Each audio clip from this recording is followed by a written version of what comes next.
Thank you all for making it here on this beautiful Wednesday evening for a Secrets of Successful Clubs session. So, this evening, we're going to be going through 4 different topics. And these topics cover everything that you need to know to embody the saying, every member matters. First of all, we're going to be learning about converting guests to members. That will be introduced by Granny B.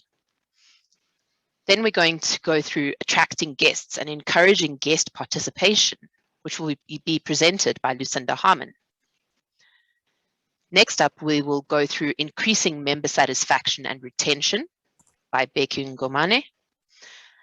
And lastly, we'll look into inspiring members to take on the challenges of club leadership. That would be Sandra Cooper presenting that session. So we're going to have these 4 sessions this evening, and there's going to be plenty of time for questions and answers. So please do type in the chat if you've got questions or put up your hand. The sessions can be interactive, and we are going to get started in just a moment. I just want to double check that I've got at least most everyone I need. There we go. I'm just waiting for one of my speakers to still pitch up, but I'm sure he'll be here any moment. Great. So right now I'm going to introduce you to Botha, better known as Granny B. Granny B was the Toastmaster of the Year for 2021. She's got a slew of achievements behind her name, so I will name but a few. First of all, she's been a Toastmaster for over 20 years. She's completed her DTM in the Legacy Pathway, as well as twice in the Pathways curriculum. She's served as most EXCO positions and trained as most of those roles as well. She's mentored district leaders, and I think most notably, she serves and trains a group of international VPEs. And I think that's where I've seen her bring the absolute most value. So this evening, she is going to be taking us through converting guests to members. And I'm going to hand over to Granny B. Let's just make sure you're a co-host so that you can share as well. There we go. Cool. Over to you, Granny B. Thank you so much, Anke, and good evening, everyone. And welcome to this amazing session of Spice to increase our members. Let's have a look. How can we do this? Let me just get that screen share going. And here we are.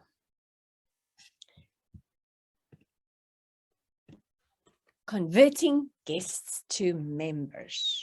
Yay, love it. COVID friendly Toastmasters. Let's do this. So it's the first time you're meeting me. I'm not a normal trainer. I'm not a normal person. And put on your safety belts. Enjoy the ride. We're going. Let's take off. So how do we convert those guests to members? Well, I like to have a look at a larger approach, and the approach that I take is looking at what are key components of a successful club regarding members. Now, I would like to hear from you. What do you think? I'm not asking you for that answer. I'm asking you, what do you think? What do you think would be some key components that you might need in order to have a successful club? But this is in relation to members. What do you think? Energy, yeah, definitely. If we don't have the energy, we can't do it. I love that, Chifong. There we go, energy. What else is there? Come on, people, give us answers. There we go. Engagement, love it. Diversity, absolutely. This is so crucial. Commitment, that's a big one. Hey, consistency, absolutely. So you guys are getting there. Wonderful. But I'm going to look at 2 main focuses tonight. You all have correct answers. I'm just going to look at 2 main focuses. What are they that I'm going to look at? Quantity of members and education. Those are the 2 that I want to focus on tonight. because those two are relating to our DCP goals that we want to achieve. And both of them have the same biggest challenge. I wonder if you can guess what the same biggest challenge is. The same biggest challenge is quantity. Yep, the number of members, because if we do not have enough members, we struggle to get the educational goals accomplished. So members are key to get both those, to be able to achieve both those goals. And between those two, we are able to achieve 8 of the 10 DCP goals. It's worth focusing on, isn't it? Now, why are the numbers or the quantities so important? I want to hear from you. Why do you think the numbers of members in a club is such an important thing? So I'm going to now have a sip of my tea while I'm watching you. Volunteer for role. Yes, you need enough of them. Let's see, why are the numbers so important for you?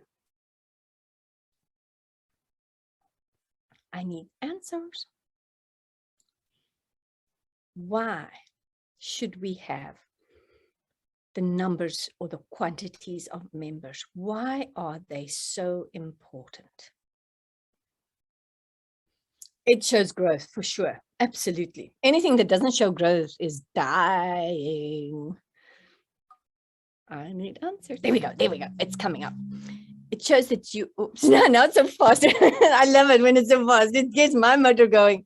It shows that you're making impact. Yes, to have people develop at all levels of pathways and to have new energy teams. More members will get more energy. Others will serve as role takers and hold the meeting together while others do their speeches.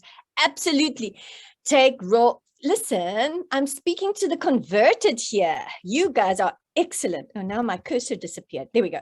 Back again. So let's have a look at it. Let's look at an agenda. A typical agenda of a club meeting will have 5 speakers, 5 evaluators, 1 sergeant at arms Zoom master, a timer, a grammarian, counter. Sometimes there are 2 people, sometimes 1, but for now we'll make it 1. A toastmaster, a general evaluator, a table topics master, and about 4 table topics speaker. Add them up together and voila, 20 people. No wonder Toastmasters International says that is the magic number, because then everybody at a meeting gets an opportunity to partake in the meeting.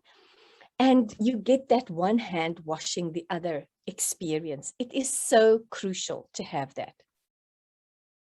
So we need the numbers, but we need the numbers for more things too. With 20 members, what can we do?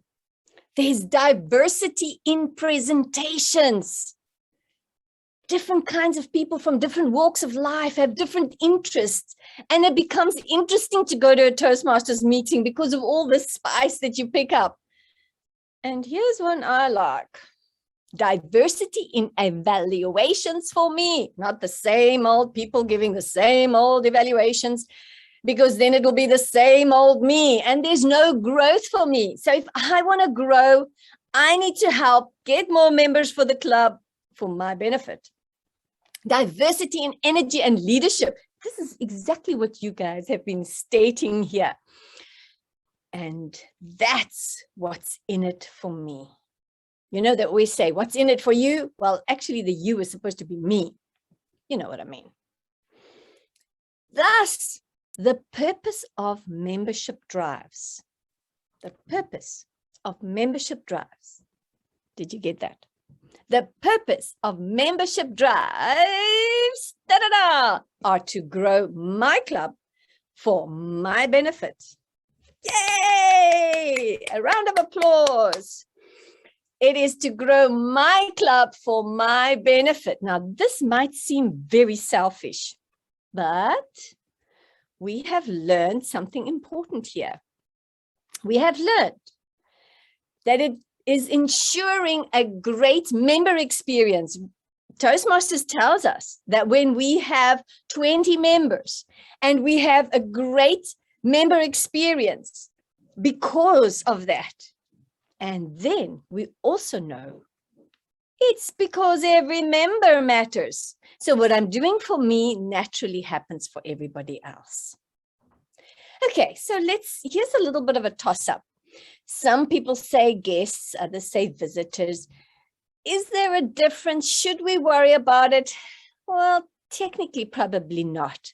But I'd like to introduce a reasonable definition for you to consider. Let's have a look at guests. What would guests be? I would say a guest is a non-Toastmaster.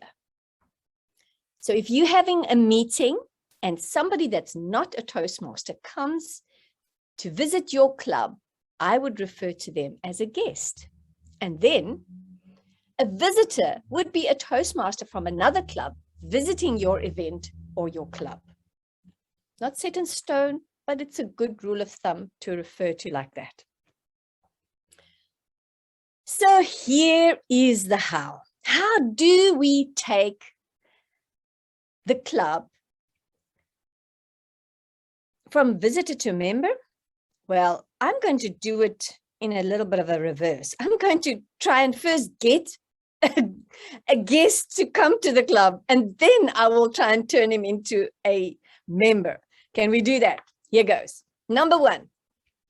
Okay, let me also just tell you, whatever I share here is not set in stone. It's not a Toastmasters rule. I want to make that clear.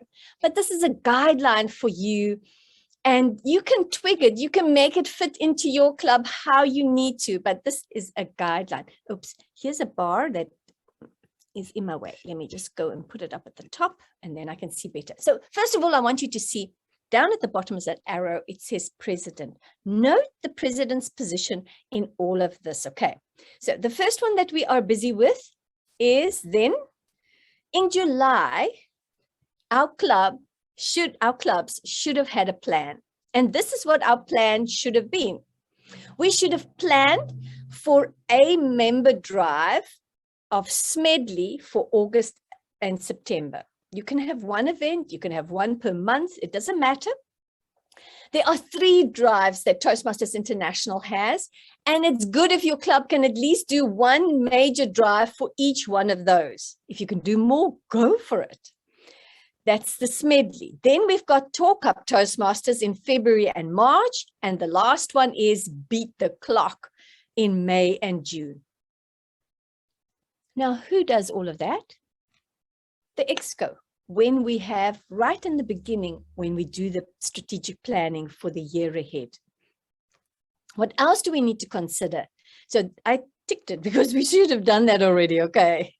Then number 2, what's next is drive focus. So when you're planning one of those drives in number 1, it needs to have a focus. So here are potential focuses that you can have. You can have a special guest, invite Verity Prize, or whatever it is that you do. Have a special guest that has something special that they can bring, a value that they can bring to the club. When I say invite a special guest, it does not have to be a Toastmaster then. It can be somebody that's generally known and can come to the Toastmaster to do their generally known presentation as a keynote, maybe for 15, 20 minutes, so that's your draw card, okay? Or you can have a themed meeting. Now, we all have themed meetings. I'm not talking about a general theme meeting. I'm talking about you're watching the newspapers, you do a search on internet, you find out what information currently are people, they are gluing in on that. They need that information. Have somebody that can help you. Your Toastmaster of the evening needs to know that theme quite well and can present it in between, and that everything around that evening focuses on the theme. A little bit more work, this one, but it's doable. And the last one is have an open house. I'll talk more about that later. Who should all do that? Definitely the Exco in their planning session. So in July, hopefully in June already, when you do your strategic planning for the Toastmasters year ahead in your tenure, then you plan these things already. So I've ticked it. I'm sure you've done it. Okay, the last one, And now I need to just move a couple of things around here. Otherwise, I can't see what's happening. Forgive me for that. Okay, back to you. Number 3, what should we do? We need to have a program. So this is now, the program is now closer to the date of the meeting. And what does the program need to have? We need to find role players for the program. We need to have an agenda for the program. And we need to train those people to do what they need to do specifically, because it's different from a normal club meeting, because we are doing extra effort to bring people in there, to bring the visitors in there. And that is what the VPE is in charge of. Now, we move on, and number 4 is Zoom. Go to Zoom. What must you do on Zoom? Create that meeting, but make sure that there is a Zoom registration with pertinent questions asked. I also handle that in other trainings. And that you create a shortcode. Now, notice what I write there with a shortcode, WAFB. Here's my example on that. When I create a shortcode for a meeting, let's say it's our Swakop Mund open house meeting, then I'll put tiny.cc/SWK for Swakop, OH for open house, / and now I'll put something like WA, and then I'll make another one, FB, and another one IG, and another one, and so I make the differences. And why do I do that on tiny.cc? Because we share with the VPPR that when they are putting it on these different platforms, that they put that. Now, remember, you don't have to do it. It's just a cheeky, sneaky way to get more into this.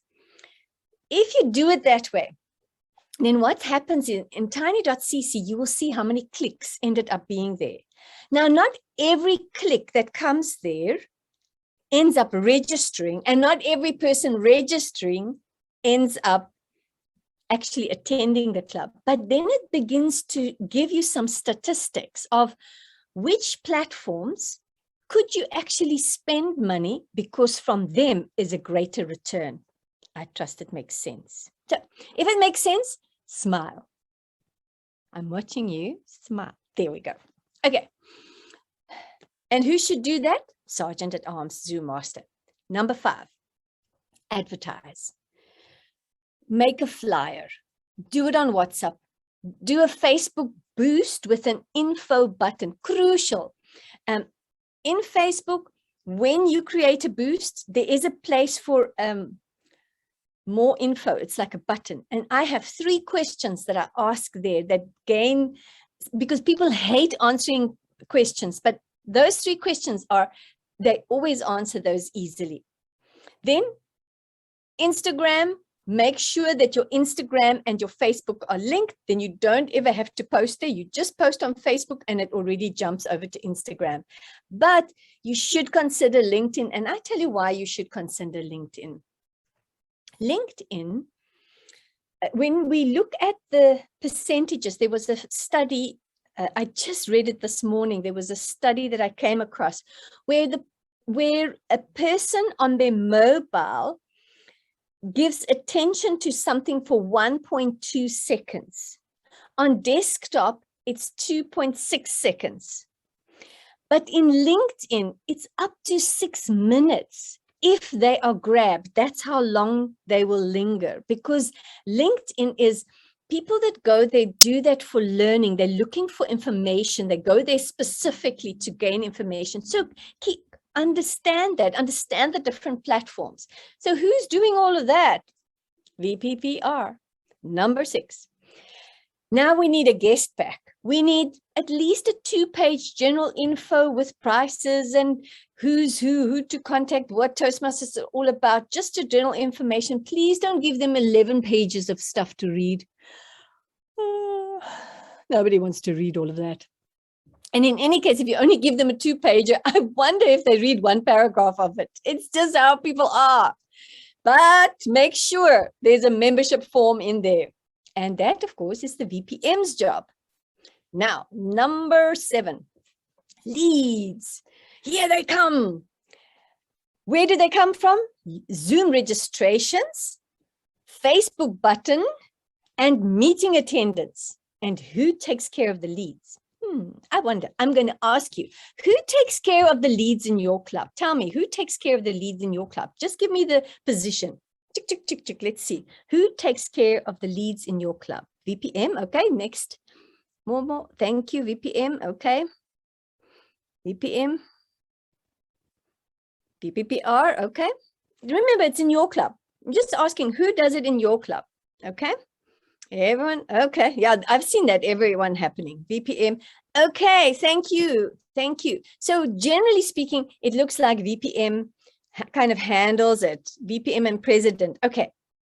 But do you know that in our club, what we have done is we have made the secretary the custodian of our contact details. We have a Gmail account that is monitored by the secretary, so that if we want to send out a letter of information to people or whatever we want to do, the secretary has those contacts and knows who are our guests, our visitors, members, etc.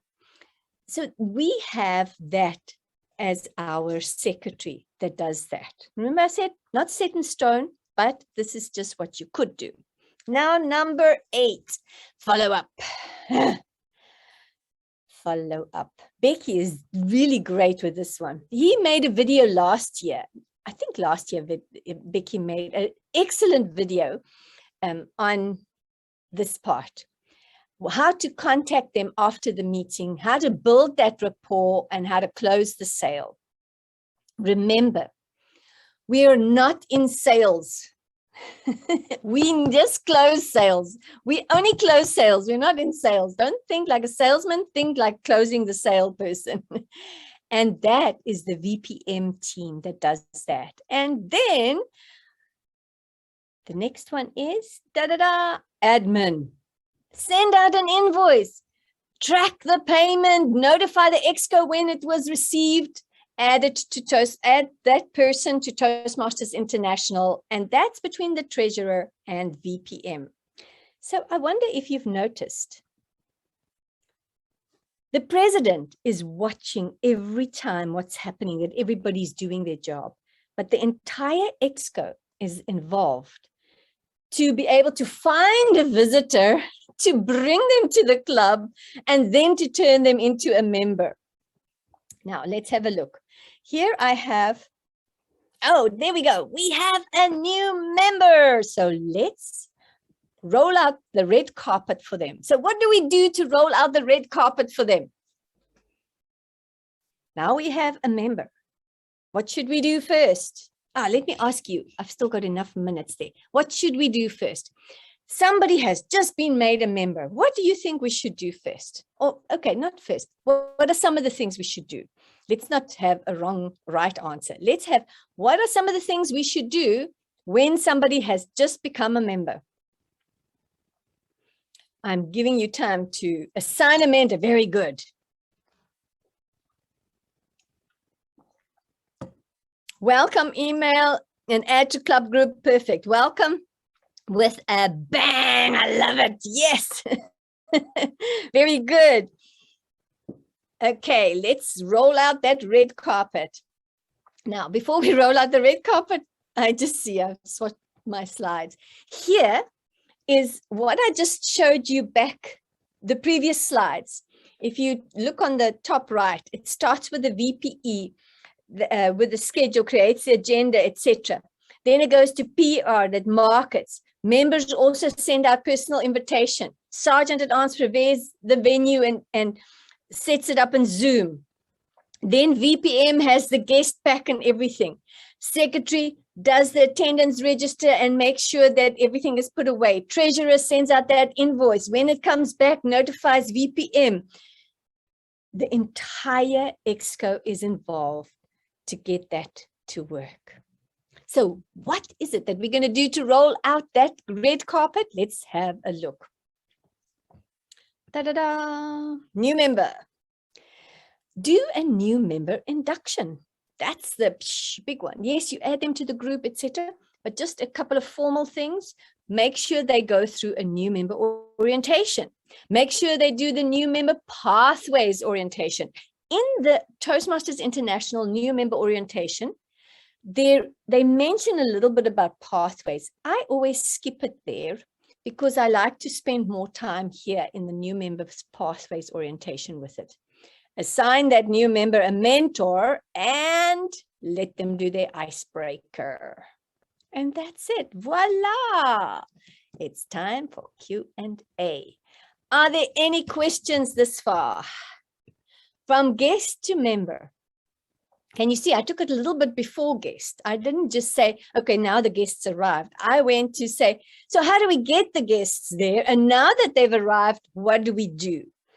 Any questions?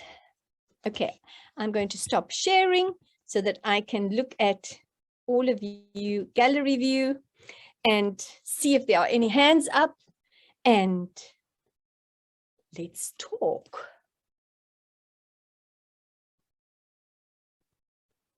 Shall I do the psychological thing?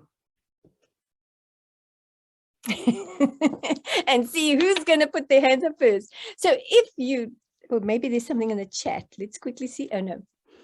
Well, either you all know everything or you're just amazing people here. Are there no questions?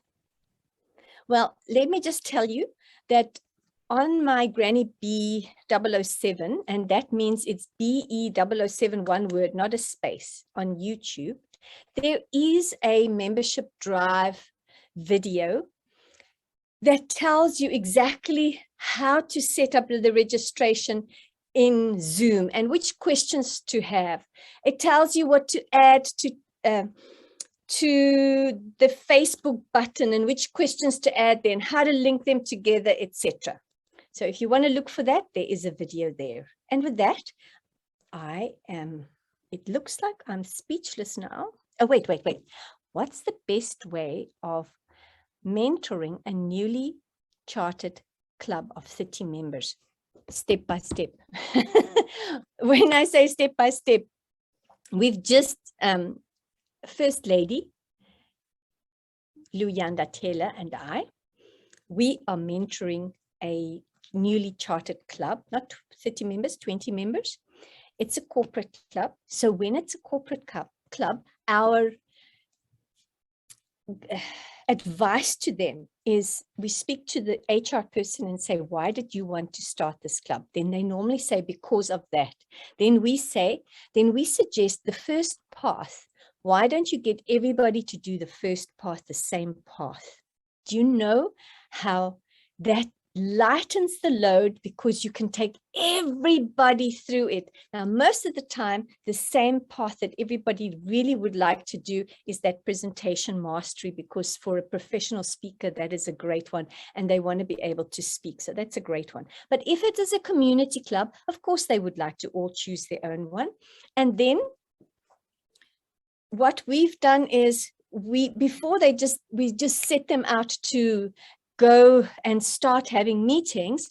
We had meetings where we did some training and then they did something, then we did some more training and then they did something before we went into the normal scale of meetings.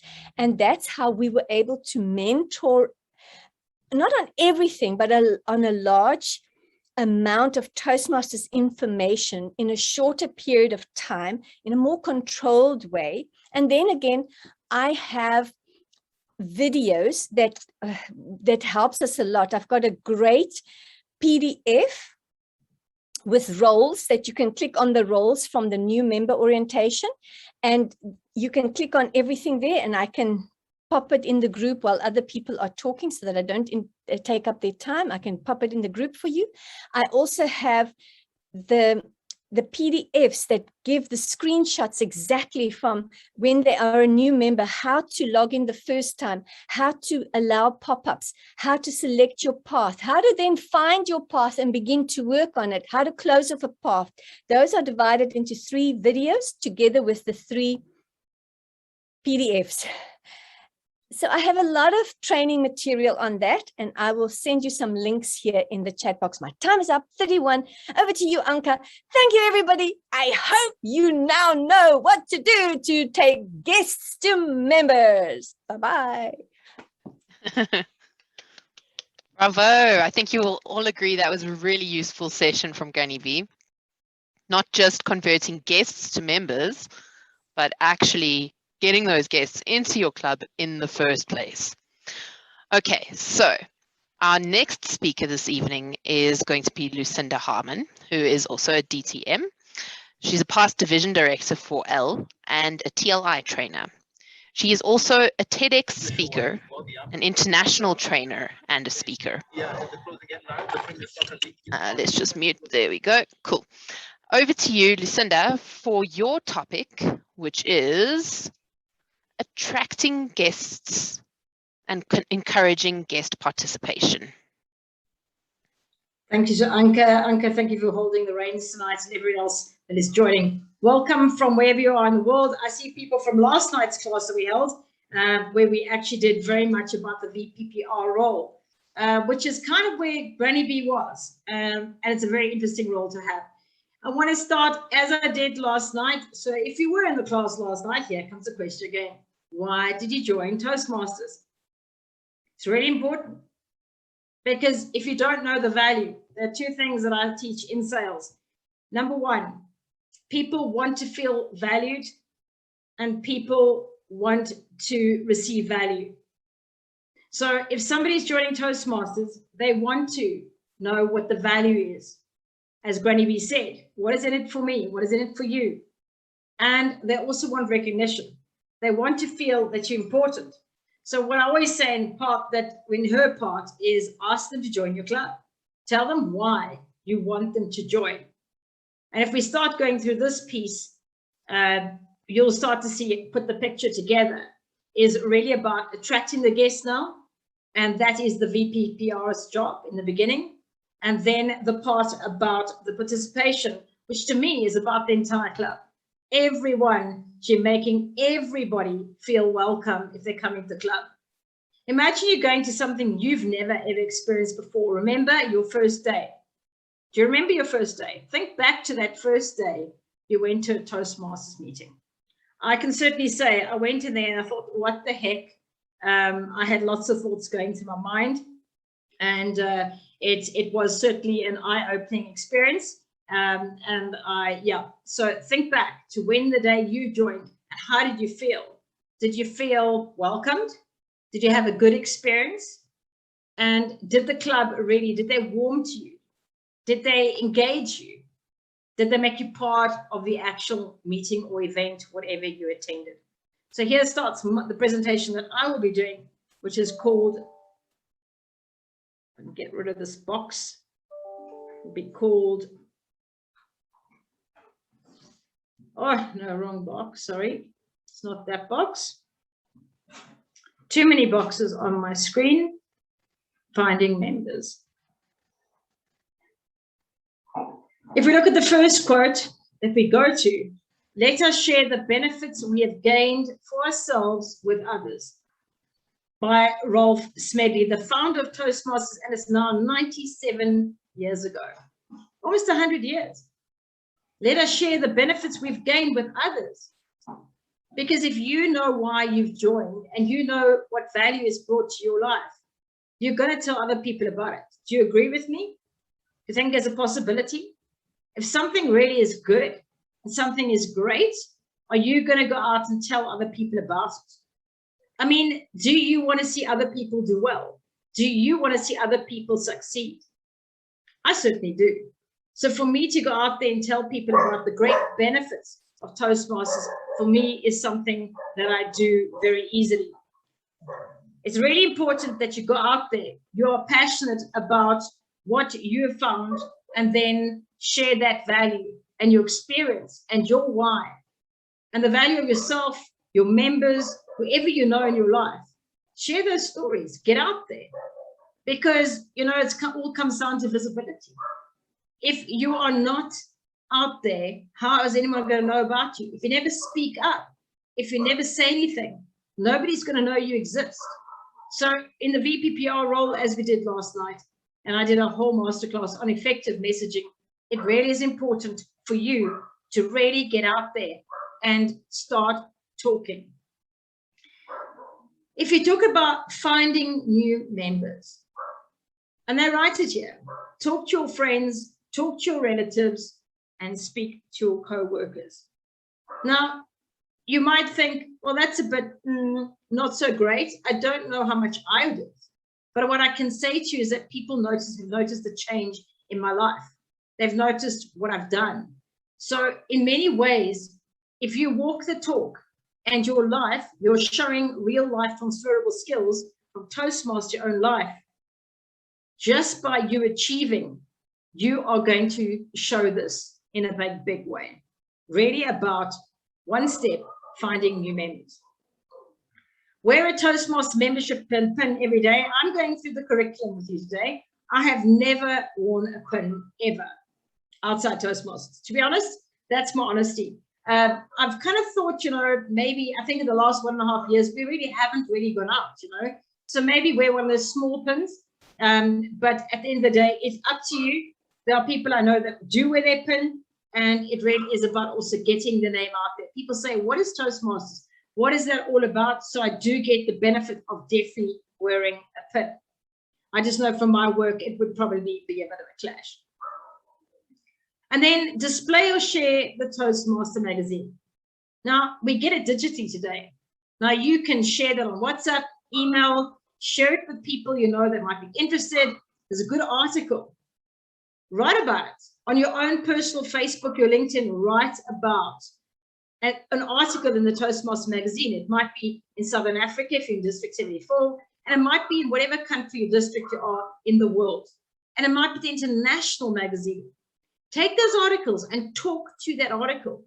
They might be discussing something that's really of importance, and you can actually share a bit of a story, something you know, something you've experienced, together with an article that is currently, and it's given to you. So it's professionally done, professionally written, and you can just share it with other people. Distribute promotional brochures and flyers. Now, this was certainly a lot easier in the days of being face-to-face. If you were in corporate, you could go and hand out flyers wherever in the building. You could put up posters, whatever you wanted to do, you could do that.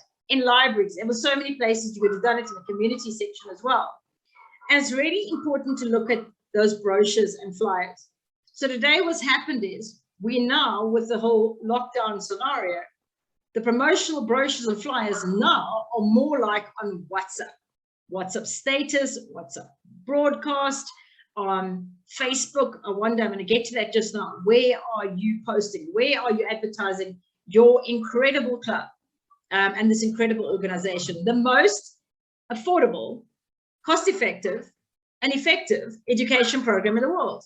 What buys $45? Well, Toastmaster membership for 6 months. So to get out there and do put those flyers out in places that it really does matter. And, when we split this out, there's not enough time for it. But in corporate, there are a lot of opportunities that you could use. You could get that out into your own, within the company, within the structures, within the Google Drive, whether you're using that, intranet, whatever they're using, you can get it out there. And if you're looking at community, go into journalism, your newspapers, go and get it out there as loud and wide as you can. If you don't get out there, nobody's going to get it out there, trust me. Then conduct a speechcraft workshop. Now, that's another way of doing this, is actually to do, I'm sorry about the sound, my dogs do not want to be quiet tonight, like last night. Conduct a speechcraft workshop. That is really important as well, to get out there, to make your club actually money as well, but to get people, get a feel of what it feels like. That's a mini version of what it is to actually be a Toastmaster member, and what it feels like to actually experience Toastmasters in a pretty short way, 4, 6, 8 weeks, depends on how you like to run it. I like 4 weeks, fast, sharp, and impactful. So you can conduct that workshop, and from there, you can invite people to join your club. Make a special, something afterwards, something enticing, and get them to join from there. Another way of finding members is to create a website.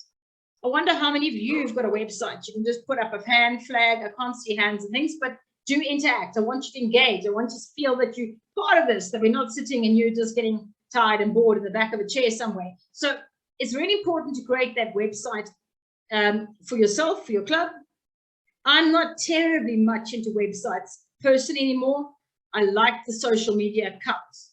And at the end of the day, it's really important to decide as a club and exco, where are you going to focus? Your ideal membership, your membership, current membership, where are they hanging out? Are they on Facebook? Maybe you're more corporate business. That's LinkedIn. Maybe it's a younger generation, Instagram. Maybe it's people because they're looking for company. Maybe they're divorced. They haven't got it. They are a loose end. They've just moved, relocated to where you are. Meet up. So find out where you're going to pitch and find out and do it well. One social media account, do it well first. I would not suggest going over two. Then promote your club on relevant media platforms. Not on your own. Then what you do is you're a club, right? You've got an area, you've got the division. At division level, they've got a Facebook page. Ask to promote on the Facebook page. Sometimes you'll see even that on a district level, say it's a Monday, I think it's a Monday at the moment, or Sunday, you can promote your club events. Promote. Use the opportunity. I often naughtily would have gone out into international. I know Anke and I, when we were working together last in Division L, we would go out internationally into many groups, and we would put our workshops for Division L right out there globally and bring in a huge amount of people extra out, even out of the district. So get out there and promote your event. Nobody is going to know about your events or your club or anything about you if it's not about you getting out there and engaging and making excitement and make it fun and effective messaging. And make sure you've got your unique selling proposition. What makes you stand out? What makes you a club that that person wants to come to? People have Zoom fatigue. They only have so many hours in a day. They might have data restrictions. So they're not going to come spend 2 hours in your club if there's not something really that speaks to them. What is the value? Speak value, value, value. Now on to encourage guest participation. This is really important because not everyone's an extrovert like me. And actually in Toastmasters, there are not many people that are as highly kind of motivated, like driven extrovert. I found out the hard way because I came in like a bull in a china shop. And I kind of realized that actually I had to realize when people came in, I'd speak to people and say, how does it feel for them to come into a meeting? And you would hear that they were really nervous, sweaty palms, dry mouth. They were scared. It was a big step coming to a meeting. They don't know nobody. They don't know what this Toastmasters is about. It's intimidating. So greet your guests at the door as they arrive. Be waiting for them. Normally this is the SAA, and it also is as well the VPN. You're the concierge. Always saying that word. I think it's concierge. I love using that word, and then this French, like whatever. But you're the one that really brings that person, makes them feel at home, introduce them to other members. Really important. Sit with a guest during the meeting. Don't leave them in the corner. And please, if they come into a club and it's clicking and it's, hey, how are you doing? It's people only talking to each other. You can't do that in these meetings. You've got to make sure that that guest really feels part of your club and your meeting. Sit with them, get to know them, introduce them to people, bring people to sit around and have an open chat that includes the person into that conversation. Encourage the guests to introduce themselves to the club and participate if they wish to. Now, I've added that part in. So I really like the fact, last night we did that quite strongly.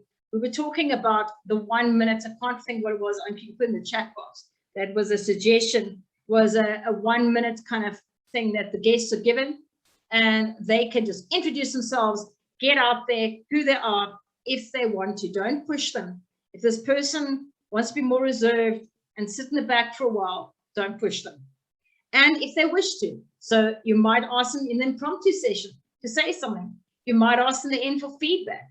But make sure that you really give them value, that they're going to come back and they're going to go out and say, you know what, I'm going to join this club. And I could see that they make me feel warm and welcome. How many people I've spoken to go, the minute I walked into that club, I felt at home. That is what you want your guests to say about your club. And speak with your guests after the meeting. As I said last night, the meeting is not the meeting. The meeting is before, during, and after. It's important that you've got emails and you've got correspondence, WhatsApps, look forward to seeing you an hour before. I'm here for you. I'm ready. I'm here to walk you into the club, be with you in the meeting. It's less personal now that we're on Zoom. And it's really important afterwards to follow up. No, it's not been sleazy. There's nothing bad about it. It's really important to follow up with that person and to really make them feel welcome. Like Granny B was talking, even with that membership form, walk them through it. If you're going to sit in a Zoom meeting, however you're going to do it, walk the person through it.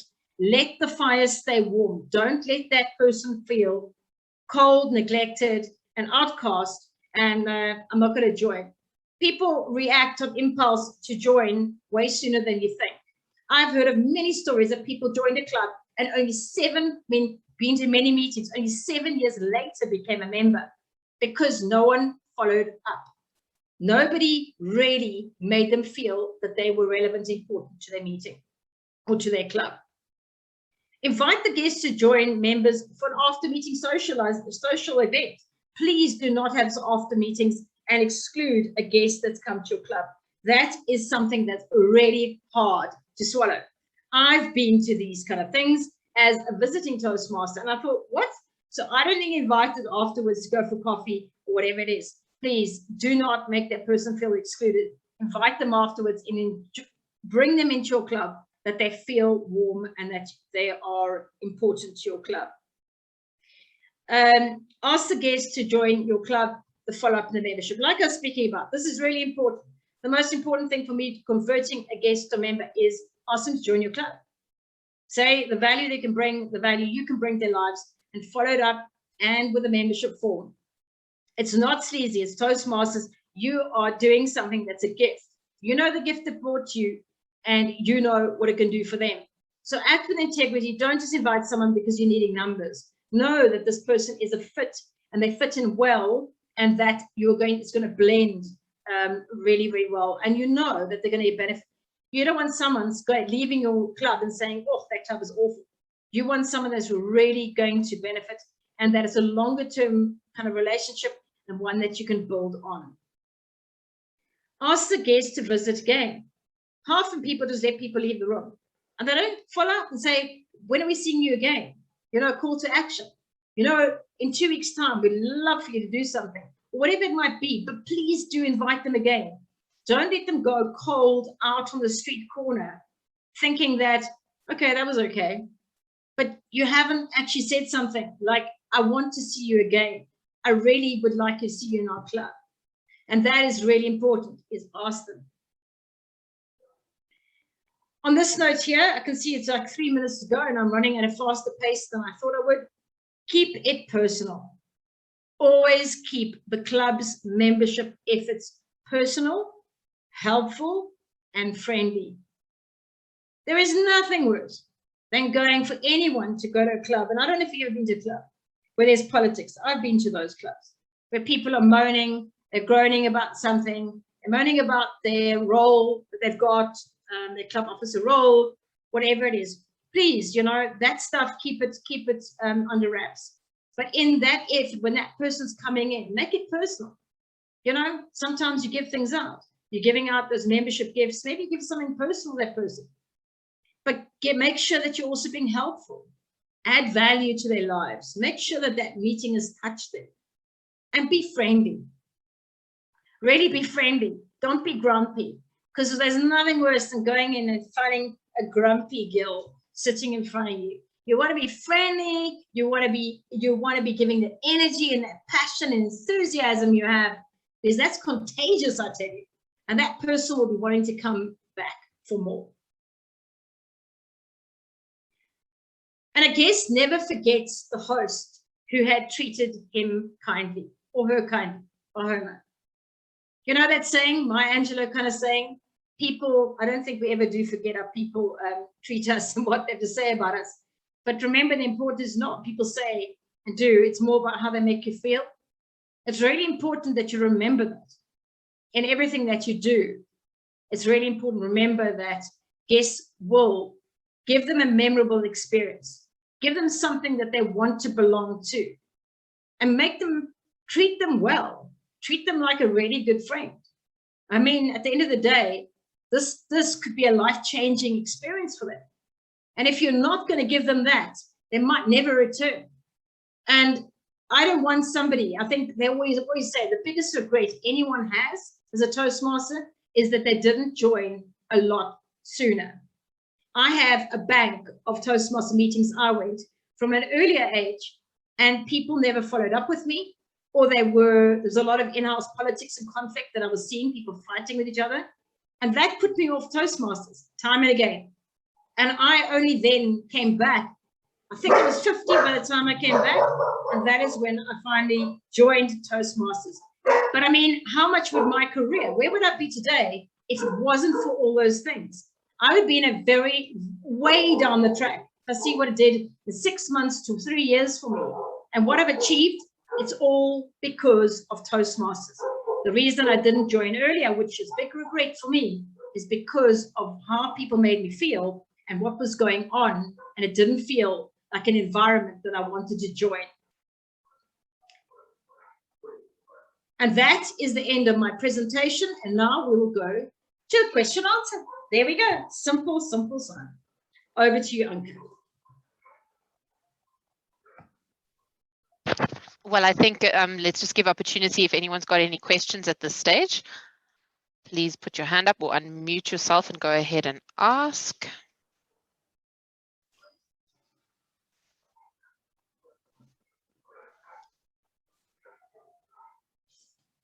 Okay, getting some applause hands, but not seeing any hands up. All right. Cool. If there are no questions at this stage, please just pop them in the chat if you do think of them, and Lucinda will have a look. Thank you very much, everybody. Yeah, Linda's got a hand up. Hi, Lucinda.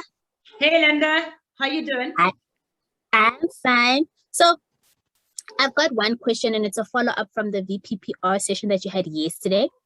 So I hear you talking a lot about being personal, right? But there are people out there who don't have that type of personality where they like being one-on-one with people or having that close. They don't know how to convey a message that sounds like they're being personal. So in their mind, they're being personal, but to some people, it sounds maybe detached or disingenuous. So how do you kind of help someone who's like that, who is trying to be as genuine and as personal as possible, but is not up to standard with everybody else, you know? Thank you, Linda, for that question. I think the biggest way you get there is use the word you, your, and stories. Stories engage. So you're not making it up. If you really have got value out of being a Toastmaster, if you really know why you joined and what's done for you, you're not making it up. No one's asking you to be unauthentic and make up stuff. It's about now passing on that gift and passing on that what you've learned and saying, you know what, it can do amazing things for you. I can't wait to see what it does for you in your life. I would love to, I'm here to cheerlead you on and to see you succeed. So I really think it's about making, when they say personal, it's not so much about talking about these words out there, communication, leadership, everything's outside of them. It's bringing it to them. So whether it's into your pathways, that they start their journey and you know that their pathway is in alignment with their goals, then you know it's becoming personal. You following through, they're making it personal, they've got a mentor. Everything that you do, that it's aimed and keyed. Remember, at the end of the day, we're only really worried about maybe our own growth when you're coming in. It's very much more about the I, and it changes to more the you as you go through Toastmasters and you advance and you go into leadership. So I really think never ever make stuff up or be cheesy. People can see it. But be genuine about this is what I've gained and I know what it can do for you. Then does it answer your question? Yes, it does. Yes, it does. Awesome. Let's just go and see there's something else. Please, what is a Speechcraft workshop? Right, if you go Google it, Speechcraft is a mini, it's like a mini version of Toastmasters, and we'll give you the basics. So, say it's 4 weeks. You will start with something like an introduction on Toastmasters, and you will do something like an icebreaker, kind of break through it, or table topics at the beginning. Then you'll give them the introduction speak, like 4 to 6 minutes in week 2. Then you'll teach them about constructive feedback, giving feedback. And then you might give them something like a presentation, a PowerPoint presentation, whatever it is. The speechcraft, I generally look at it in corporate, so it will fit in with the corporate goals. What does that corporate want from that speechcraft? What do they want to achieve? What is the outcome? And then you tailor make that speechcraft. But in Toastmasters at the moment, it's digital. So when you go on, you're buying bundles of 5, and then you're fitting that in. And then from there, you go with the actual program. They give you, it's pretty much like going to Pathways. They actually give it to you, the content and how you're going to drive it. You decide how many weeks you're going to do it for. So see in reply to this. Anything else here, Anke? Can you see? Was one other question. I know there was one other here that I missed.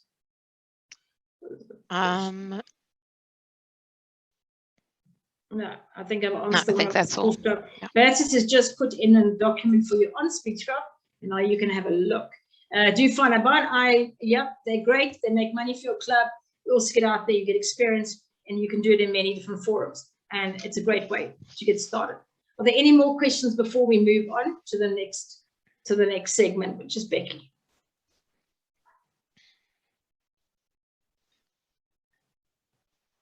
The most important thing is, if it's not fun, it's not Toastmasters.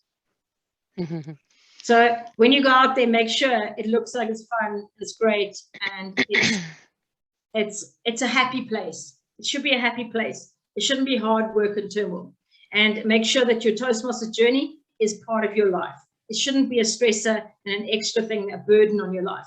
It should be part of your goals and where you're going to. Over to you, Anke. Agreed. Thank you so much, Lucinda. Appreciate you and your presentation. I think that was very, very useful. All right, we are on to our next topic. And that will be presented by Bheki and Ngomane.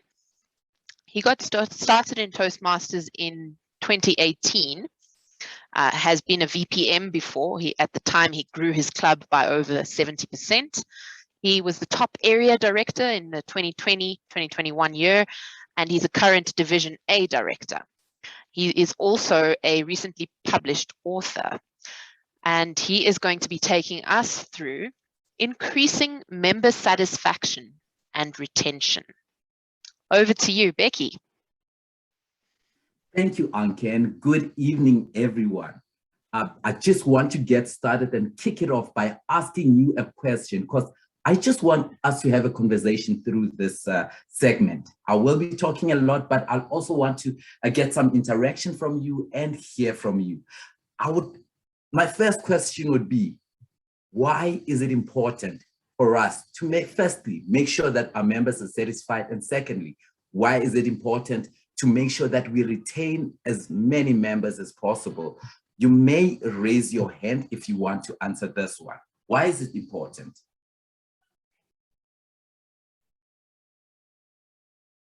Am I seeing any hands? There we go. Bertus, go ahead.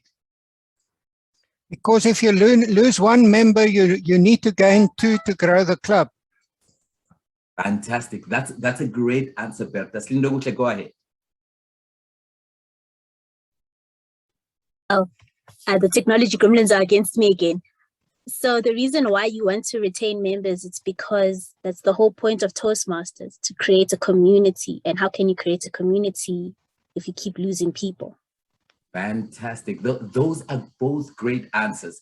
And I would love to also leverage on what Linda has just said, because having a bigger club actually gives you more quality events, and there's more quality in the clubs in terms of you get more talent, number one. Number two, there is quality evaluations, and there are quality speeches, and an amazing thing happens.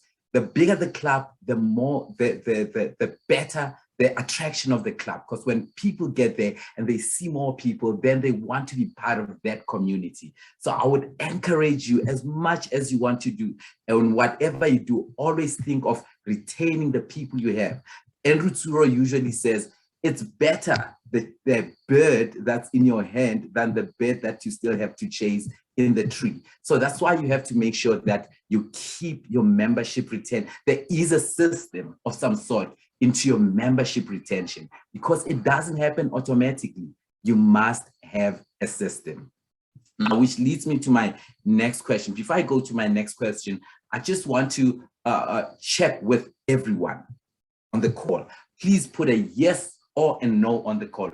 Does your club have a system of to retain members? Put a yes or a no. Put a yes or a no. Just want to see it on the chats. Does your club have a membership retention system?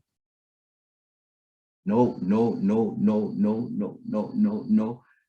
I'm seeing a lot of no's, so which means I really need to talk a lot about this, because if there is no system or if there is no strategy, then we are just hoping, and hope is not a strategy. We're just hoping that come October, they will renew. We are just hoping that come September, they will renew. And just Bheki, like other... Sorry to interrupt you. Can't see the hands up. So I just wanted to check. Linda has a hand up. I just want to see if that's a legacy hand or if she had something to add on this point. That is most definitely a ghost hand. Sorry about that. Cool. No worries. Thank you, Linda. So as I was saying, if any business doesn't have a retention strategy for the customers that they've gained, or for the clients that they've gained, then they will always be hunting for clients, which is not a bad thing, but then you'll always be filling a bucket that has a hole. Just imagine a bucket that has a hole and you are busy filling it with sand. How much work are you going to put in? See, so you want to make your hole as little as possible, so that whatever you put in, you lose as little as possible. And you do that strategically, and you do that by putting systems. Now, there are 3 components to a member satisfaction and retention. One of them is, if my slides decides to move, I don't know what I did. There, one of them is the onboarding process. Now, as I go through this, you realize that I'll be repeating a lot of what Granny B and what was speaking before me. Lucinda, thank you. What Granny B and Lucinda was saying, and because all these things work together so that you may have a quality club. Onboarding process, it is very important. So when a member comes in, you are already thinking of retaining them. You don't just put them in and then you say, okay, they're in, and then you go look for others. This is what happens. Think of a new member as a baby. They need to be cared for. Just imagine after getting one baby, you're like, okay, we've got another baby, let's go make other babies. And then what will happen? You will keep losing babies. That's not what you want to do. So you want, as soon as you get a baby, there is some system to take care of that baby, to make sure that they stay healthy and they grow healthy. So the onboarding process is one of the things that you will do. Number 2, mentorship program. Have a mentorship program in your club. Now, let me see, in your club, do you have a mentorship program? And is it healthy? Yes or no? Yes or no? Let me see it on the chat again. Do you have a do you have a mentorship program? Yes, I love to see that. No. And mentorship program, can I see those yeses and nos? Yeses and nos.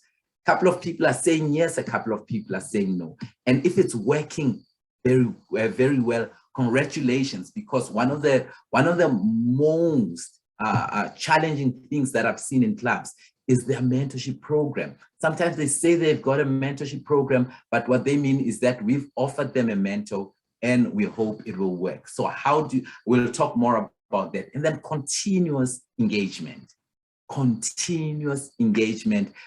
the exco to the other members. We will talk about that now shortly there. And plus involvement. I said 3, there's the 4th one. Let's take that as a bonus. So it's 4 components. get them involvement, right? Now let's talk about the onboarding process.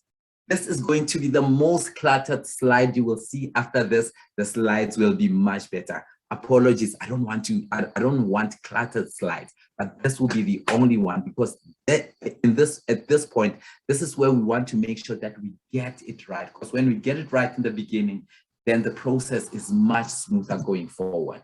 Now, as soon as a member has started with their journey, Granny B spoke about that, and Lucinda also spoke about that, that as soon as they get started, you want to make sure that they're taken care of. You don't want to leave them there, and you want to make sure that they're taken care of. Now, as soon as they get started, the first thing is the president will give them a call.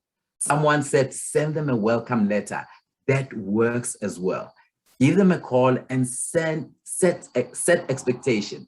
You say to that person, now that congratulations that now you are in, this is what's going to happen. They set up the expectation. The VPM is going to contact you. And after the VPM contacts you, they will tell you, they will find out your why. They will give you the process and an overview of what Toastmasters is about. And then the next thing, your VPE will get in touch with you, will introduce you to our system, or our pathway system, or our educational system, and they will also give you a mentor. And from there, you will be inducted. Now, they know what needs to happen. As soon as they come, because when a new member comes in, they are still oblivious. They still don't know what's expected of them. So when the president gives them that call, it sort of settles them. Now they know what needs to happen there.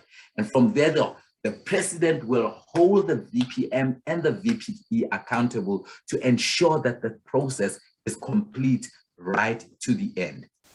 Now, the next thing is the VPM. What does the VPM do? The VPM will set up a meeting with them. Setting up a meeting with them, that meeting, he wants to find out three things. Why did they get started with Toastmasters? Now, everybody in the club, or everybody that meets me, knows this. I will always ask them this question, no matter how long they've been in Toastmasters. This is the first question I ask people, because I know people, so long as you know people's why, then it's easy to cater for them. It's easy to give them exactly what they want in Toastmasters. Toastmasters is like a buffet.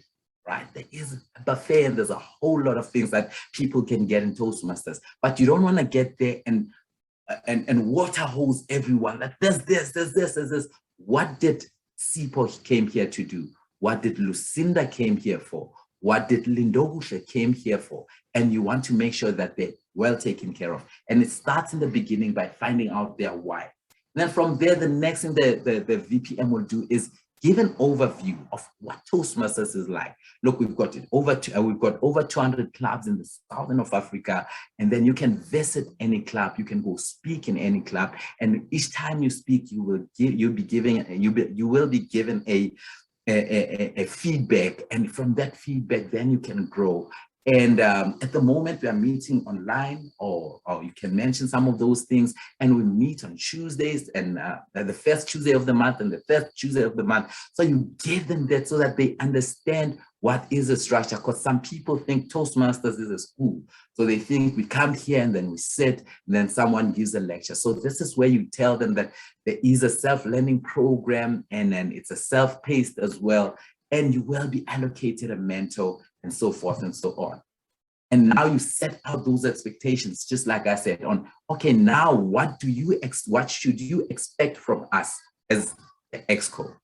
We've got the VPM, we've got the president, we've got the VPE, introduce them, make sure that they've got those numbers handy, and whatever you need, please come to me. If you've got a challenge with your education, talk to the VPE. If you've got a challenge with any member in the club, or if you're not happy, come to the VPM or talk to the president. So those are that's a conversation that needs to happen very early on in the beginning. And then you give the club schedule. When do we meet? How do we meet? Where do we meet? What time do we meet? What time do we expect you to join the event? And we also expect you to take up roles in the event, speaking roles. Toastmaster of the day, or any other role.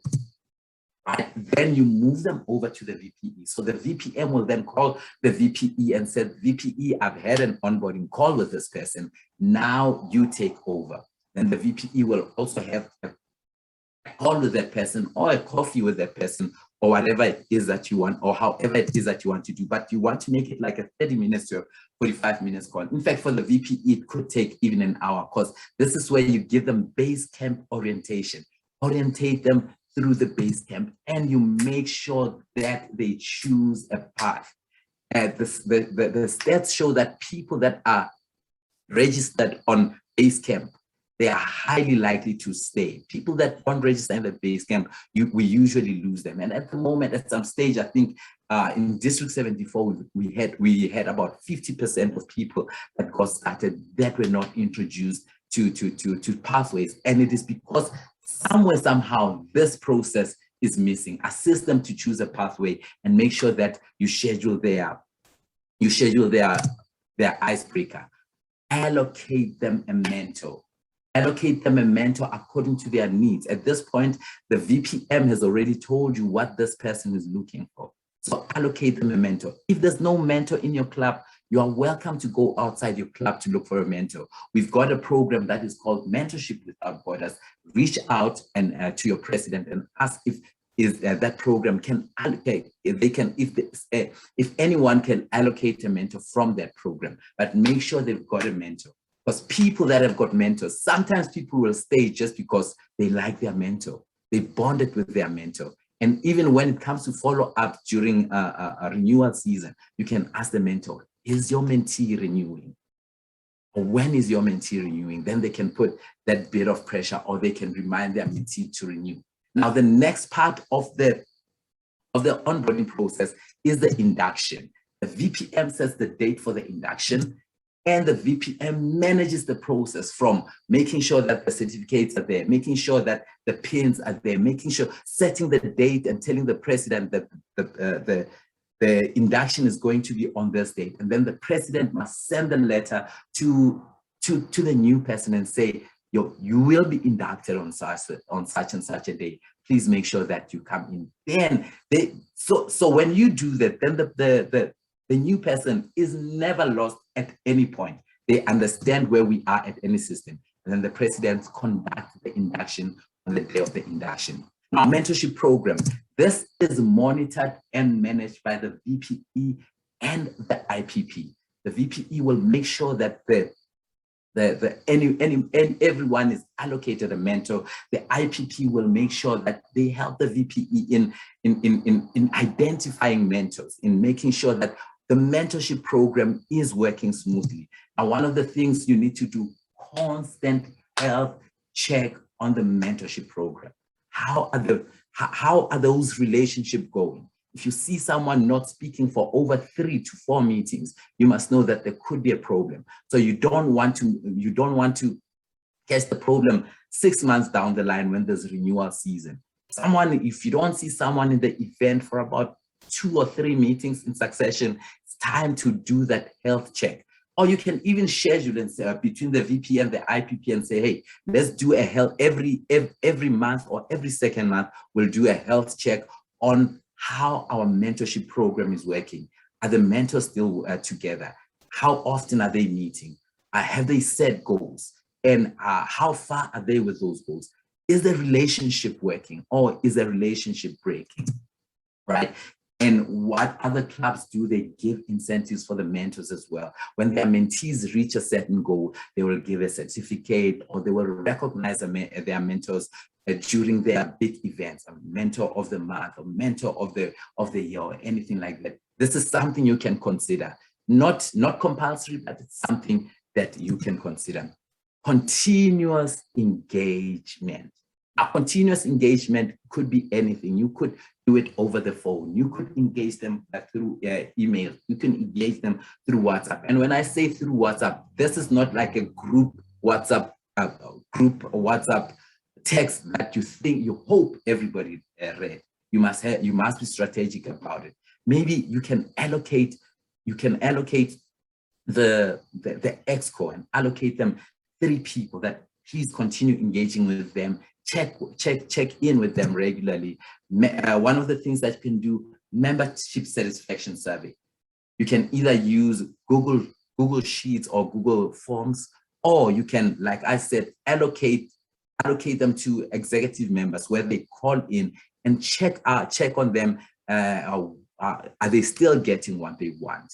What else would they want? How else can we make the club better so that we can stay? Don't wait for renewal period to do this. This is what you set up maybe twice. You can do it maybe every 3 months. Make sure that you have a membership satisfaction survey. In fact, it should be done as soon as you get started as an exco, and then 2 or 3 months later. Like right now, we've just finished the first 3 months. It's another time where you would want to re-engage with the members and have a membership satisfaction survey. Regular check-ins. The president can make calls, or the exco can make calls. How am I doing on time? I'm not seeing any chats for some reason. Let me see. You have got 13 minutes left in total. Oh, yeah, I was going to let you know at 10 minutes left. Fantastic. Regular business meetings. This is where you set up business meetings. Then you can tell the members about what's happening. What is the exco up to? What are they working towards? And then this is also an opportunity to get to hear from them on club matters. Then they feel involved. They don't feel like they're outside of the club watching the exco doing the dance. No, they feel like they're part of the club. We are part of the vision. We are actually also making realizing the vision of the club, and if my slides decide to work again, there we go. Involvement. Involve them in subcommittees. As the VPM, you are the vice president membership. It doesn't mean you are the salesman of the club and you are the all-know-it-all for the membership. Get some members in the club to come in your subcommittee. That way, you will also have a vice president membership ready for the next cycle when we choose our next exco. So this is also a succession planning system where you've got a subcommittee, you are working with a subcommittee in your membership, or you've got an educational subcommittee, or you've got a logistics subcommittee for the SAA. That way, then everybody is involved in making the club work. Now everybody takes ownership about the club. It is not the club, it is our club. It is not the club, it is our club. So you want every member to feel like this is my club, and these are some of the things that you can do. Have fun events. I think Lucinda spoke to this.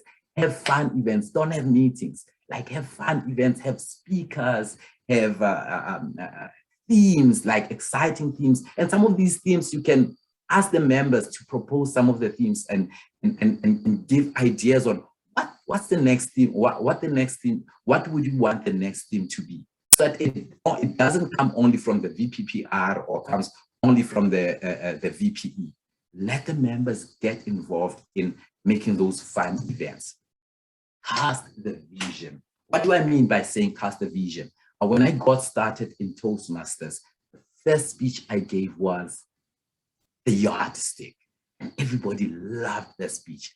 When who was the president then, came to me, shook my hand and said, that speech is a championship speech. You can go to contest with it. Now I had the vision of me being the champion of public speaking. So I was working towards that. So when they said it's a renewal season, I didn't even understand that there was going to be renewal. When that time came, I was like, oh, there's a renewal. But I was not focusing on that. I was focusing on the vision. I am going to be the next champion of public speaking. The next thing, I got up to division. I came second up to division. And the next thing someone told me, hey, you could be our president, or you could be our VPM. Now I was looking towards something else. I'm going to be VPM. So cast the vision for them. Hey, you could be a great salesperson. Hey, you could be there. Just see something in them that they could be while they are here in Toastmasters. and you continuously do that, and eventually, and that's eventually how I got to be division director. Someone kept on casting the vision. Hey, you could be the next president. Hey, you could be the next area director. Hey, you could be the next division director. Now I keep renewing because I see the growth happening in me. Have them volunteers for other projects. Maybe if there's a celebration or there's any other projects in the club, let not only the committee or the club officers run the program. You can get the club involved in them. And now it is time for discussions. I am open for questions. You may put them on the chats. Let's do that. You may raise your hand. You may raise your hand if you've got any question, comment, or any other suggestion that may help us.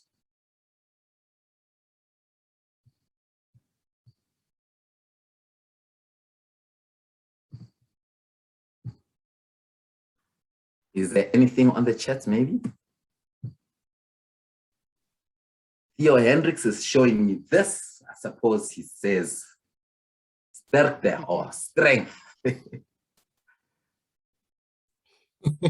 Yeah, you know, when you said that, when you made that statement about casting the vision, that really put me in a mind frame of, you know, when you know where you're going and what you're doing.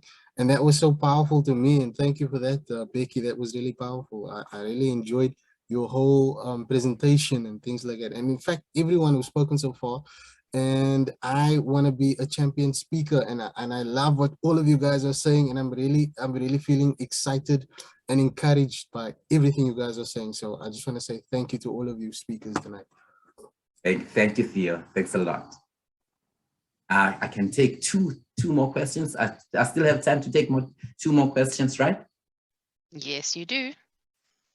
Hey, Riboni says, thank you, Bheki, so powerful. Thank you, Riboni.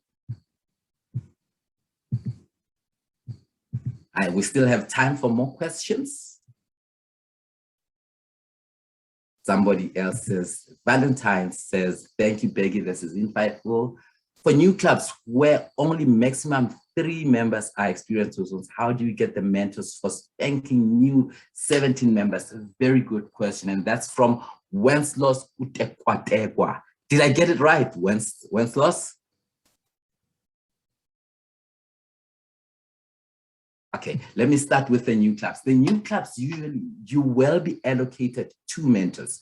3 of those people obviously would be dual members, but you will also be allocated 2 mentors. These mentors will work with you in terms of making sure that there is structure, making sure that the executive committee understands what they are doing, and making sure that the executive committee understands that there are goals to reach. Now, the mentors will also help you in mentoring you individually, the 2 mentors. But like you say, mentoring 17 members can be a high mountain to climb. So we do have a program that's called Mentorship Without Borders, and then they will reach out to get other mentors to get involved, making sure that you get into the right step. But as soon as you've got a couple of members that have reached level 3, those members can start mentoring some members who are still at level 1 or new members that are coming in. That way, then you are also getting stronger and you also getting to learn. One of the things that I say is that if you want to learn something, go teach it.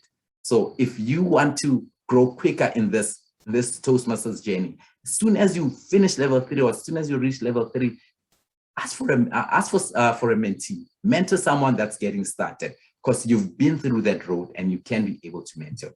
Now, next, I hope I've answered that question. Toastmaster Wenceslaus, if I've answered it, please give me a thumbs up. And Freya Bruno says, Bheki, how do you uplift members and exco motivation? Wow, that is a great question. And I wish I had an answer right up here in my sleeves, but I will talk about it. Now, a motivation is something else, right? Different people are motivated by different things. So one of the things that I usually do, and I do it a lot, I said it when we got started with this presentation, always start with a why. So even with the executive committee, when someone says, I want to be president, I always ask them, why do you want to be president? And then they will tell you their why. Now, each time they lose that momentum, it's easy to get back to the why. Why did you get started as a president? Are you still getting it? What else can we do for you to get it? And always, like I say, cast a vision, always cast a vision. And that's what motivates them. Even in the club, that's some of the things that you can do. Now, Brenny B spoke about get other voices from outside, get a speaker, get someone from outside that can give a keynote. When I say from outside, right in the ranks of Toastmasters, we've got a couple of people that can give keynotes and they can inspire your club and can motivate your club. So if you feel like you are losing some of that momentum, get that. I spoke about have different themes in the meeting, in the events. So have different events then it spices up the event where the members always look forward to the event because they don't know what to expect, right? So those are some of the things that inspires them. But what always motivates people is progress. If people feel demotivated, means they are not progressing. So you make sure that your mentorship program works well, then you'll make sure that everybody progress and they will always be inspired. Now, those are some of the suggestions that I can have. And I'm sure there are many other suggestions there. We have been waiting for an email from Mentors Without Borders. I'm not sure of the name of the mentoring process and new club. Valentine, because you are in Division A and I know this, directly speak to me. Let's have a chat after this. I will definitely make sure that somebody gets in touch with you. Thanks, Toastmaster Bheki. Thanks, Faria. I think I have run out of time. And if you've got any other questions, you may always reach out to Anke and I can be able to work with you. I'm looking forward to seeing some of those healthy clubs coming up. I'm looking forward to seeing some of those new members budding and being excited. And also the retention rate being much, much bigger. Ladies and gentlemen, thank you for being a great audience. Thank you for your questions. Back to you, Anke. Thank you so much, Bheki, for that valuable session. I'm sure everyone will agree. Round of applause. All right, so as Murphy's Law would have it, or just South African electricity state in general, our fourth trainer for the evening has had load shedding and it was unable to make a plan. So we are going to jump into action as a backup team of facilitators. I've got Lucinda behind me, but what I'm going to do is I'm going to take you through inspiring members to take on the challenges of club leadership. And now I didn't have time to write a nice little bio for myself, but let me just tell you where I'm coming from. I've been a Toastmaster for about 4.5 years. I've been the VPE, the president, and I'm currently the VPM at Rosebank Toastmasters. Last year I was an area director, and this year I am the Toastmasters Leadership Institute chairperson for this year. So that's this training is because of that whole institute. We all put it together as a team. So I'm going to get started, and my co-facilitators just jump in wherever you see fit. Okay, here we go. So what we're going to go through this evening is basically your executive committee. And the roles that we've got in this committee are as follows, in case you needed a refresher. The president, the vice president education, vice president membership, vice president public relations, secretary, the treasurer, the sergeant at arms, and the immediate past president. So what we're going to do next is go through each of these roles, and I'm going to describe to you the club officer duties for that role. And then we're going to look a little bit deeper into what transferable skills are actually given to you when doing that role. So what could you be learning in that role that could apply to your real life, your job, basically. So we'll get started with the president. And the officer duties include, they are like the CEO, they preside over the meetings. They set the tone, not just for the meeting, but for the whole club. They play a great role in motivating their team. They need to be able to be a peacemaker. And they play a big role in facilitating the meetings. The president helps the club focus on the distinguished club goals. It guides the club towards those goals. The president knows the membership levels and the progress of their members. Further duties are that they ensure executive officers are functioning well, and they provide helpful, supportive leadership. They also facilitate communication within the team, and they need to be able to have the skill of being a base camp manager. As the Chief Executive Officer, the President is responsible for the general operation of the club, developing skills in these areas. So for team building and leading,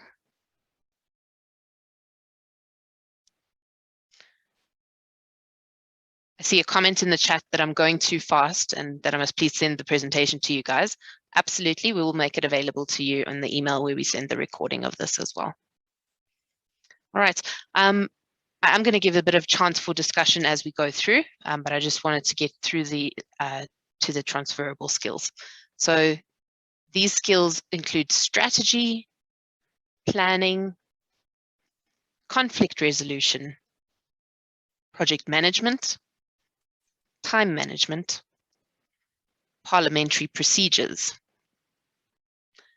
coaching, and networking. Now we're going to look into the transferable skills, the things that could actually help you in your real life.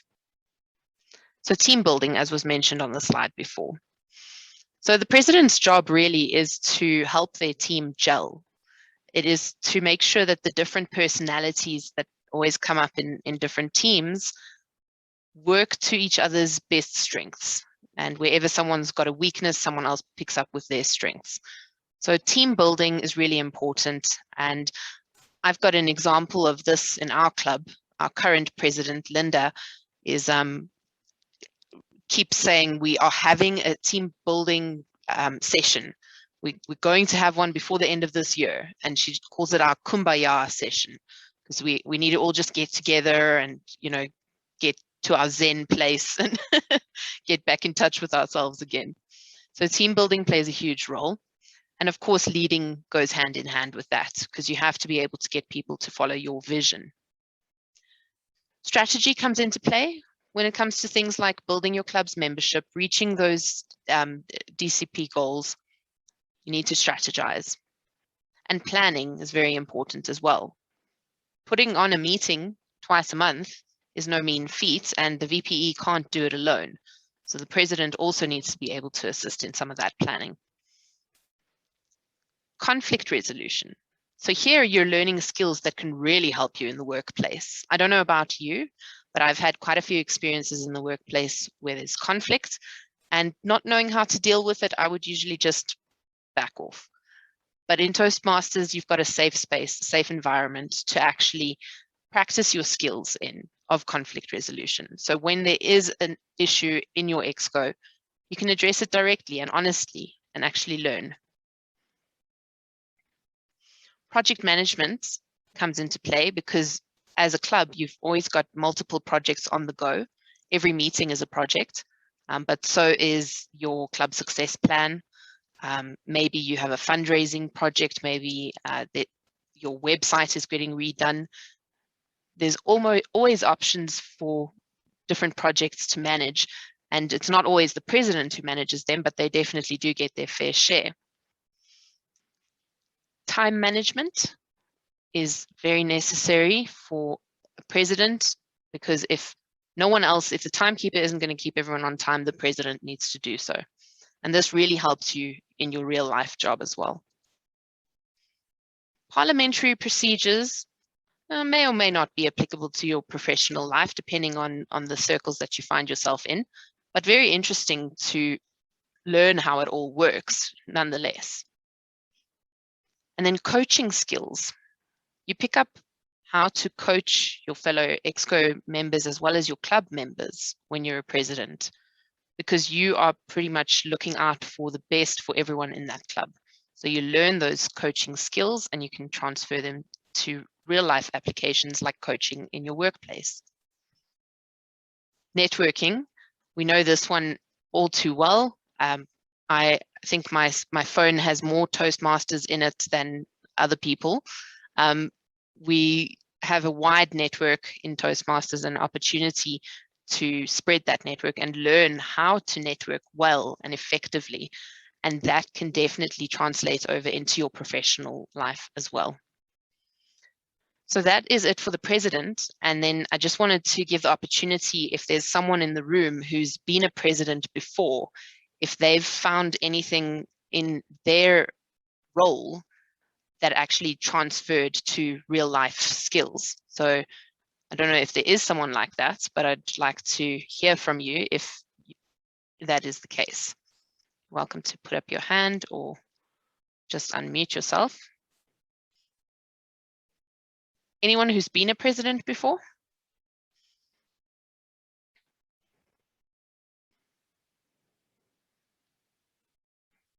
Okay, cool. Well, basically, in my experience of being a president, the strongest skill that I really learned was conflict resolution. So that's my personal experience. I'm going to go on to the VPE, and I'm going to speed up just a little bit, apologies, I hadn't prepared for this session, so we do just need to go a bit faster to make time. So we will share the presentation afterwards. The VPE officer duties include creating and coordinating club meetings, scheduling member speeches and projects, encouraging members to complete their education goals, and assisting with education awards. They serve as a resource for questions about education awards, speech contests, and mentors. And they're a source for Toastmasters knowledge and the education program as a whole. They also need this to know how to be a base camp manager. The VPE is an HR-focused executive. It's HR-related with a high focus on training and development of staff or members, as well as developing skills in general high HR skills, scheduling, conflict resolution and negotiations, personnel development, career training, event planning and networking, strategic planning, organizational planning, time management, and software mastery. The transferable skills for VPE include having high human resources skills. I'm just going to go through these because I just sorry, it's a repeat of the previous slide. Career training, event planning. Okay, here we go. They also get to learn about recognition incentives and how to apply them, which could be useful in your workplace. Networking, once more, is applicable here. Strategic planning, organizational planning, time management, software mastery. All right, and that is the VPE. I've also been the VPE before, and I think what I learned the most there was how to perform under pressure. That was my #1 skill that I learned as being a VPE. For our VPM role, the officer duties include promoting the club and managing the process of bringing in guests and transforming them into members. They initiate contact with guests, make them feel welcome, and provide information to join the club. The VPM works with the VPPR and the treasurer. They conduct member building programs. The VPM closes the sale. They also process member applications. And now into the transferable skills. So these include sales skills, because the VPM is in essence a salesperson for your club, selling memberships. They get improved communication skills. You'll end up communicating with a lot more people than you did before, so that would naturally improve. And the confidence to meet new people. With new members coming in all the time, you get the opportunity to brush up on your confidence in meeting new people. You also learn about personnel orientation. So getting your members to know how things work around here so that they can be more comfortable in your club environment. Personnel development, so those members or staff, if you were to put this into real life terms, how to develop them and make sure they get the training they need to get where they need to go. You learn about career planning because you're always helping your members plan out exactly their why. So that's got a lot to do with your trajectory and which way your career is going to go. You have the opportunity for multicultural communication. And then there's a lot of aspect of customer service in the VPM role as well. And there's also an element of public relations. VPM learns how to implement rewards and or incentives, which could be useful in your workplace. They learn the skills of marketing and sales consulting, which is very transferable to a marketing and sales work environment. Sales in general and seminar development. They get the benefit of networking and learning how to do that in the best effective way. And once again, confidence to meet new people. So I'm currently the VPM, and the most challenging thing for me has been keeping to a routine of following up with people very soon after meetings. On to the VPPR. This is the Vice President of Public Relations. They promote the club to the community through activities that increase membership. They publish meeting times and locations. They publish content to promote member retention. They maybe write a newsletter. And they maintain social media sites such as Facebook, Twitter, LinkedIn, and EasySpeak or Meetup. They safeguard the TM brand, the trademarks and copyrights. And they function as a kind of a PR executive. So it's a PR executive and brand ambassador with critical responsibilities, essentially to safeguard the public face of the club or organization through designing and promoting its image while marketing to those outside and internally. Causes them to develop skills in media relations, rewards or incentives, consulting and networking, possibly journalism publications, advertising and promotion, photography and graphic design, and software mastery could be an element of that as well. And they could also learn about seminar development. They also have the opportunity for cross-cultural communication, similar to some of the other offices. Cool, that's just a repeat.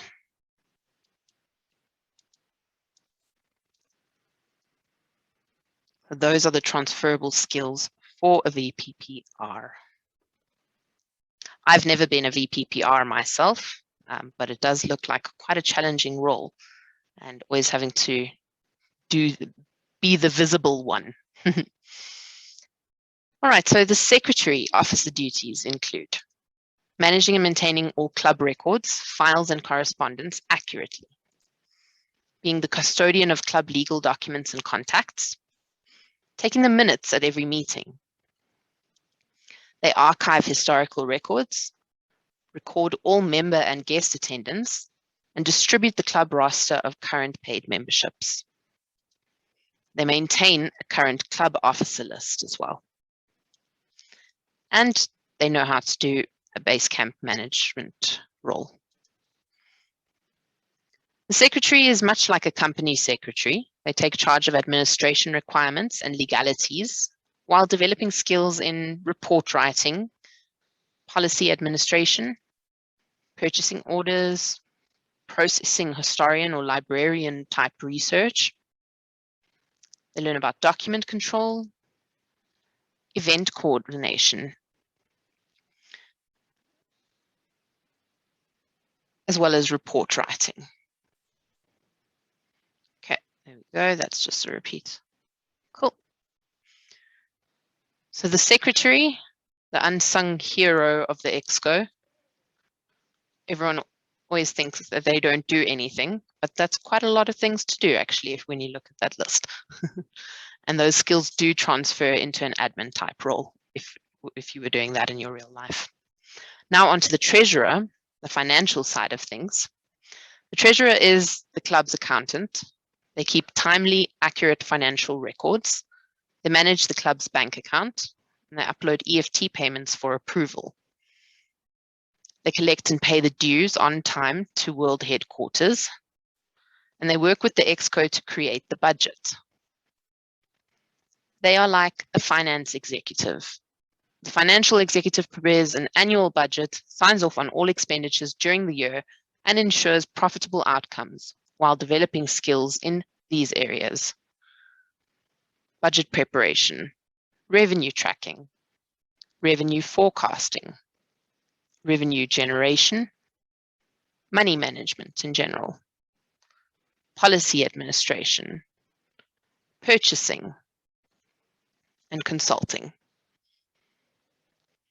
So for a treasurer, what would be the transferable skills?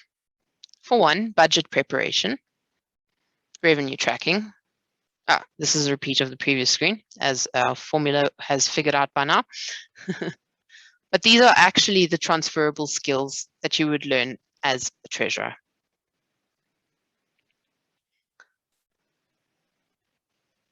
Onto the sergeant at arms, another unsung hero of the club Exco. They're responsible for the club's physical property. They arrive early. So in this day and age, this could mean early to the Zoom room, and responsible for the Zoom account, could translate those. They set up the meeting location, which might be on Zoom or hybrid if you're lucky at this stage. They coordinate club meetings, and they clean up after the meeting, basically. They also create a good first impression. So the idea is they're part of the welcoming committee of your club. So if guests arrive, they need to create that good impression and set the tone for the entire meeting. As they call it to order, they're going to end up setting the tone. They bring excellence and professionalism, treating meetings like events, bringing in name tags, banners, etc., depending on what type of event you're having. The SAA is kind of like a conference convener or a host type of role. The SAA is the official host at each event, and they learn about inventory management. They are kind of like the master of ceremonies, learn good communication skills, customer service, negotiations, consultation, and event planning. That is transferable skills, more inventory management. We just have a duplicate slide, apologies for that, right. And then the very last role, which is really a role by default. If you've been the president before, then you get to be the immediate past president for a whole year after that. And in that role, you play mostly the role of a mentor and a guide. And the transferable skills to your career from that role would also be team building, strategic guidance, consultation, training, coaching, career planning, parliamentary procedures, and policy administration. So that concludes the roles in an Exco. My encouragement to you is to give one of these at least a try. And I think that the best thing you could do is throw yourself in the deep end. So your club, depending where your club is at, they might be looking for someone to take over the VPE role next year. Get in touch with your current VPE and actually get them to show you the ropes. The only way you can learn is really by doing. And I think I'll open the floor with the last few minutes we've got left if you have any questions in relation to the different EXCO roles or transferable skills.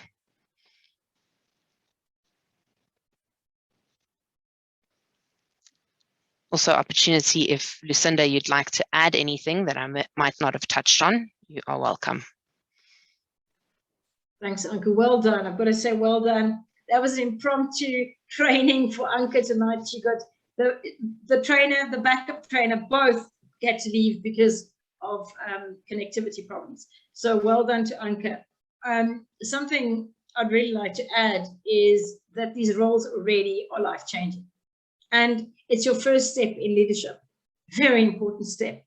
It's a way of saying, I want to test my leadership out. And maybe, you know, you're going to find something you never knew. I didn't come in to become a leader, ever.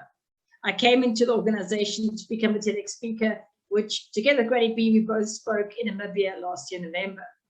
And then, you know, it comes to the Distinguished Toastmaster Award and you get nudged. Now you got to do it. And you so you start to take those roles. You've got to have a year in office. And it's really important the role you choose is in alignment, like I spoke earlier, the pathway you choose, the role you take. It really should challenge you a bit, but it should be even your personal, maybe an entrepreneur wanting to go in your own business. And maybe you need to learn more about the financial side, or maybe you want to learn more about the social media, the PR, the marketing kind of side. So everything here will teach you great skills going ahead to take into real life. The skills that we haven't spoken about is becoming a coach, a trainer, a mentor, sponsoring a brand new club, getting a new club off the ground, the excitement of chartering a new club and what that teaches you. And then you go into the other side of leadership, which is becoming an area director, becoming a vision director, and then going up into the cabinet kind of post. So there's a huge amount of potential and opportunity in this organization to try and test out everything. You're not going to be fired, and you are going to be supported. And those opportunities are always out there for the taking. And you must decide a self-paced program.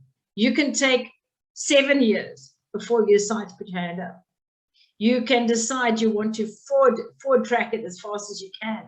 And that's the beauty of the program. No one's going to sit with a gun to your head and tell you have to do something. But I would say to you, do take those steps because you're going to grow. And I know that people in this room I've heard from who will tell me that, you know, they get one day in a corporate environment and suddenly they go, wow, look what I did. And it's because I did those roles and they got that learning that I am where I am today. I can see Granny B's camera's on. I can see she's nodding and she's about to explode. So Granny B, what are you going to add into the conversation? Thank you so much, Lucinda. You added such great value there as well. And Anke, yes, I need to add, that was really good. What I would like to say is that in the clubs where you are, just think about the leaders you currently have.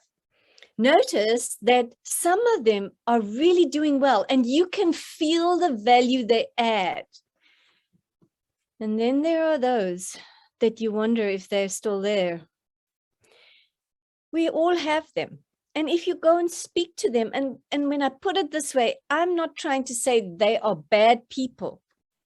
When you go and speak to them, you find they're sometimes so overwhelmed, they just melted away. So what can we do beforehand so that we don't find ourselves overwhelmed and melting away in this? And that's what I want to leave you with today. Most of us are here at Toastmasters for a reason. Make sure that when you take on a role, that it is filling your why you are here, that you can see what you can gain from it and how you can grow yourself, because then you become intentional and you just know you got to get through this because you are busy adding value to yourself. And it's like a sergeant at arms of a meeting. They can just open it up. They can just do this. But if there's somebody, because leadership is ownership, a leader owns it. So if you take ownership as sergeant at arms, you make sure your slides are good. You make sure there's good music. You make sure that there's something real good vibes. There's professionalism. Use spotlight and do what needs to be done. And you take great pleasure in training others accordingly. You took ownership and then you brought excellence. And I want to encourage you with that. Don't drown. It's easy to drown. Make sure you're intentional, because you select where you want to grow and you will own it so that you can contribute your best. And yes, if you fail somewhere, we are all here. This is our safe place. This is where we pick each other up so that we can all grow together. I challenge you, become a leader in the next Toastmasters year. Anke. Thank you so much for those valuable add-ons. I really appreciate it. Thanks. I think everyone will agree that this evening has been filled with gems and secrets of successful clubs. And I hope you've learned something out of it. I think that we all have the opportunity to take something that we've learned here this evening and put it into action in our own clubs. Whether you are just a member or whether you're on the Exco, doesn't matter. It's just that the point of making your club a more successful club, you are doing it for you. It's all in it there for you, like Goni B did also say in her presentation. So thank you, everybody, and good night. It's late, so wait before we go.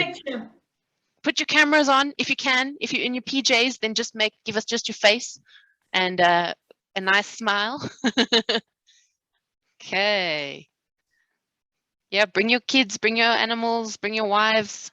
Let's motivate cameras. Valentine camera on, Yolanda. No, Yolanda's got two. One is good enough. Oh, those that are load shedding are forgiven. Oh, that load shedding. All right, I'm taking a pic. Let's go, and we'll take another one. Save that. Okay, 1, 2, 3, smile. And one last one. 3, 2, 1. Woohoo! Okay. Great. Thanks, everybody. Well done, everyone. Have a good night. Night, everybody. Thank you, everyone. Good night. Good night. Night, night. Join us on Saturday.